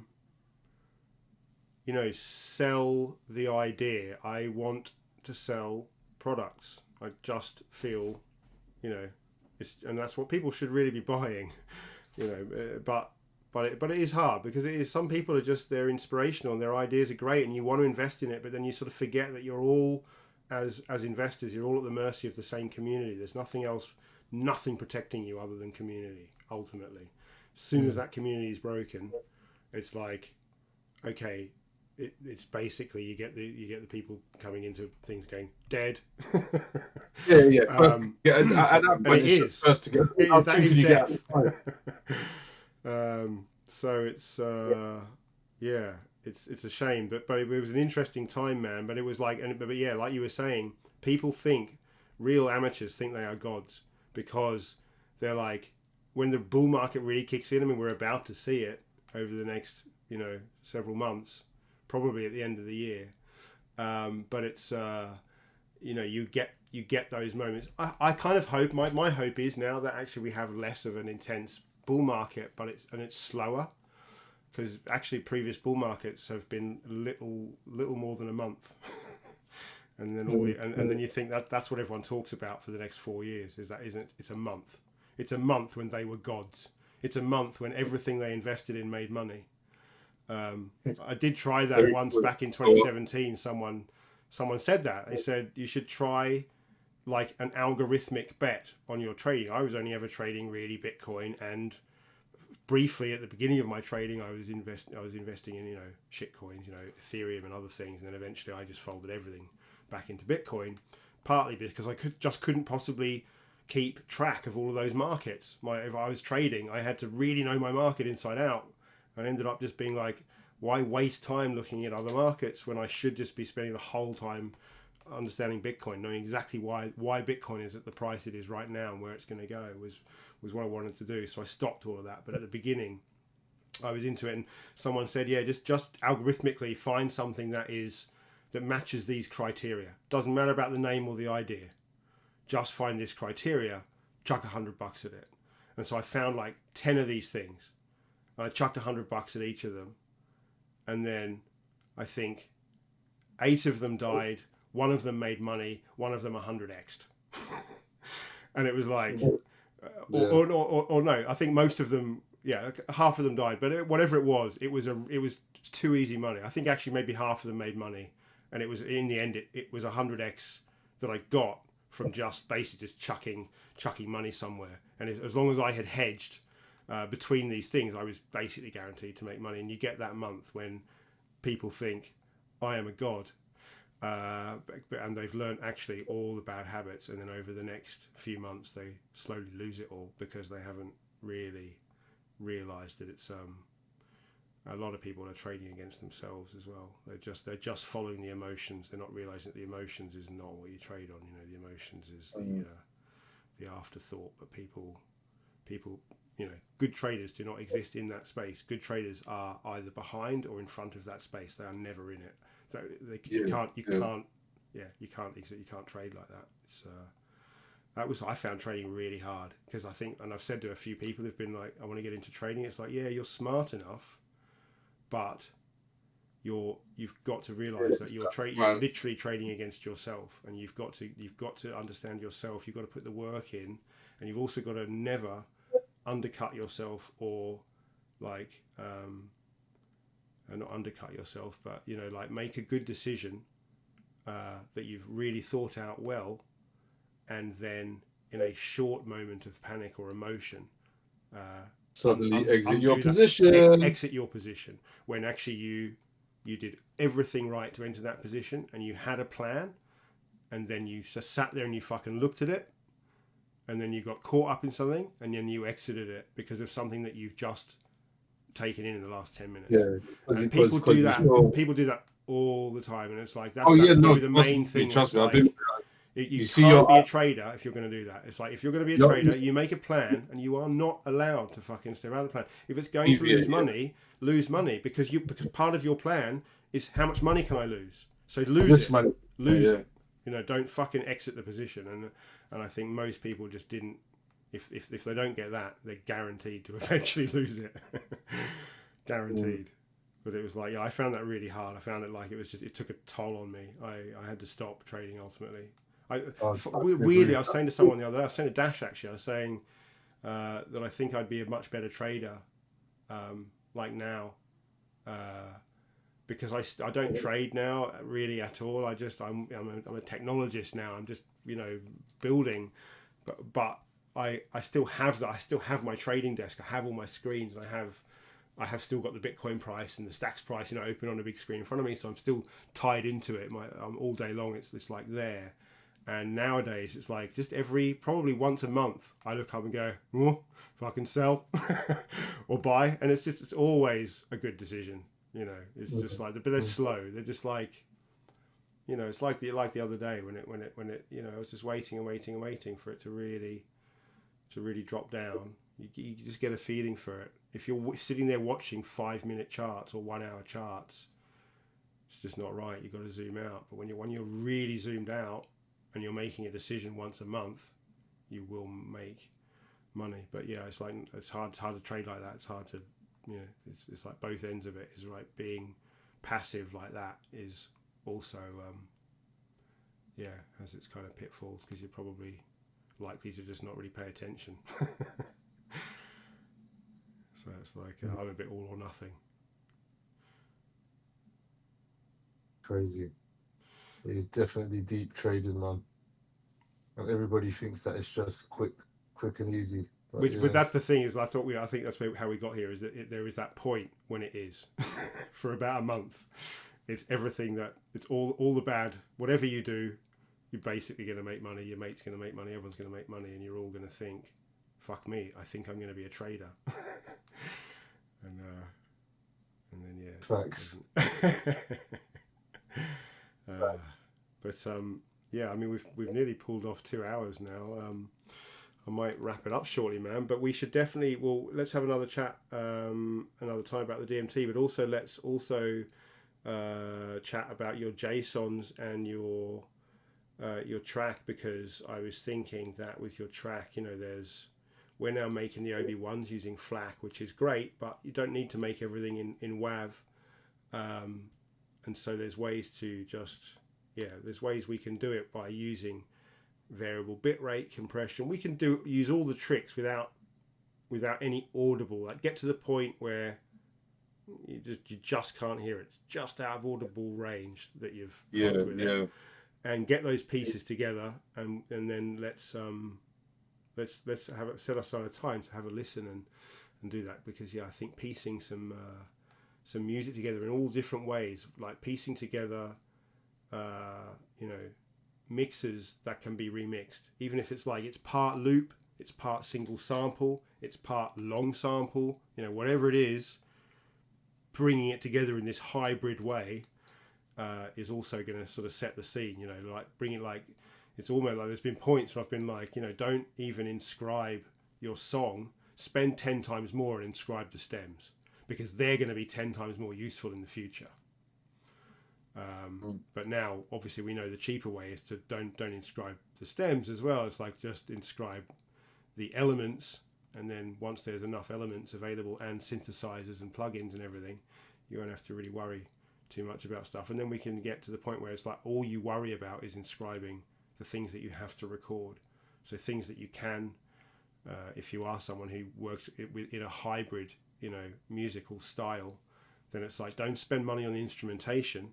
The instrumentation just needs to go straight on chain, but then spend the money on inscribing your vocals and anything else that, and eventually, like I said, once we've got the synths going and everything, it's like there's nothing apart from, guitars and vocals and some other live instruments, like even a piano again, that's all totally can just be done on chain. It's just certain instruments and vocals that need work, but there's also going to be ways to do stuff with vocoders, where you'll be able to do things with vocoders. I think soon, where you'll be able to take different audio styles, like different recordings, and make new sentences with time stretch algorithms and vocoders. I think I'd probably be able to start creating new like I could probably and like detuners, what the retuner, putting that tune effect on people's voices. I think once we've got a few different plugins together, once we've got a few different plugins together, we'll be able to to start, even like I can see advertising or something. If someone wants to create an ordinal that is like being airdropped as an advert for something, but it wants to have this long vocal in it, but the vocal could probably be formed out of other existing sentences and songs and wherever that vocal is found, even other words that when chopped together make that other word. All of that will start happening. Eventually someone can build an algorithm that'll sort of do this for you. I spoke to the Vermilion guys. I don't know if you've seen Vermilion. I should send you a link if you haven't, but it's an AI search engine for ordinals. And first time I went on it, I went and searched for some very early ordinals that I created I was just searching by what they looked like, and it instantly returned them. And so you can go on there and be like, show me red, show me blue, which again I'm going to be using for the music video, the timeline Oh, music video, which is going to be added to Audionals to the sequencer soon. You know, that is going to sort of work a lot with Vermilion, because it'll be, you know, if you're making a music video, for example, that's you want to quickly get to the images that you need to pull into your timeline to create this video, and that is a really good tool. And I've been talking to them about sort of upgrading their audio capabilities as well, because then, you know, what I want to do is go give me every time the word Bitcoin is said in any audio on chain, and then it can just return like 50 pieces of audio, and not only that, return them to me like kind of trimmed, or with trim settings that I can, with some data that the sequencer can use. So if I've just searched for the word Bitcoin, I'm going to pull this ID in here, but maybe it comes in with a little query or something that means it's coming in here, and it's also giving you the information that you need as the sequencer to trim it to the right point. So you don't have to go into the user, because it's putting in the entire audio file and trim it, find that Bitcoin. It should just be able to come in with the trim markers, and then it's just done. You've just brought the word Bitcoin into a channel on the sequencer, and then now I need the word Ethereum or whatever it is you're doing. You know, it's at the very beginnings now, but I have spoken to them about this, and they think it's totally possible. So they're aware of it, and they're up for it. So it's like, I think that might have been helpful. The other idea what I was speaking to you about. Right. That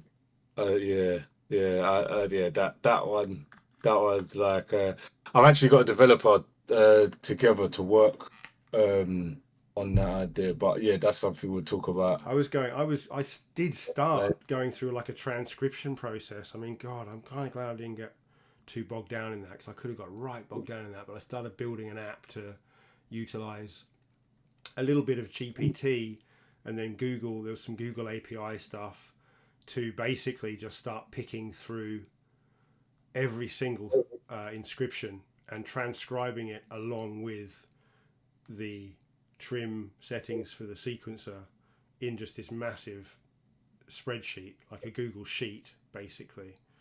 But yeah, I didn't end up going through with it, and then seeing these guys, it's like, okay, yeah, that should just be done purely by AI, like kind of live, like a dynamic search, not even a fucking database like I was doing. Just right now I need this, and then come back to me with what I need, and as audio, and then I can just pull it into the sequencer and mix it. So yeah, cool. All right, we just hit midnight. I think we'll probably should call it a day, man. But really awesome chatting, and let's set up some time maybe next week to chat about your other music stuff. Yeah, man, definitely. It's been great catching up, bro. Yeah, you too, man. You too. And it's always great to hear you dropping it. I'm often lurking in a lot of Twitter spaces, and I hear, you are just such a great spokesperson for so many different projects and technologies. It's awesome, man. You're so proactive. It's great. It's awesome. Oh, just a little bit here and there, just a little bit. Here and there, like every hour. Yeah. Cool, man. All right. You know what it is, right? When I'm working as well, like, it's just like, sometimes it's like, you know, you might obviously listen to music in the background, but then when like I get that silent period, or if I go for lunch and then come back to doing something, then I'm gonna most definitely jump on Twitter and see what's going on in spaces. And then sometimes it's just like, you know, when you've been doing something all day and then you're up really, really, really late, and then I end up in the American Twitter spaces. So yeah. Yeah, I was in some late night ones last night, actually. The Audionals show was on pretty late. So I was lurking there for a while. But yeah, it's cool. Well, we'll speak again soon. And thanks a lot for coming and joining me. Yeah, bro. Thanks for the invite. Take it easy, man. Speak soon. Take it easy. Cool.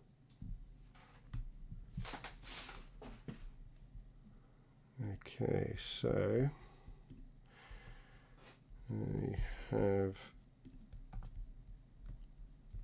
taken out of the Discord there. Okay, so yeah, that was a nice chat.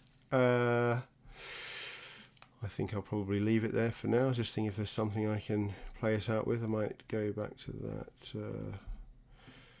one of the newest inscription. Let's play us out with that. And yeah, exciting stuff coming. Lots of music from different people in different styles. It's not all just going to be my mellophonic art like this.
truth.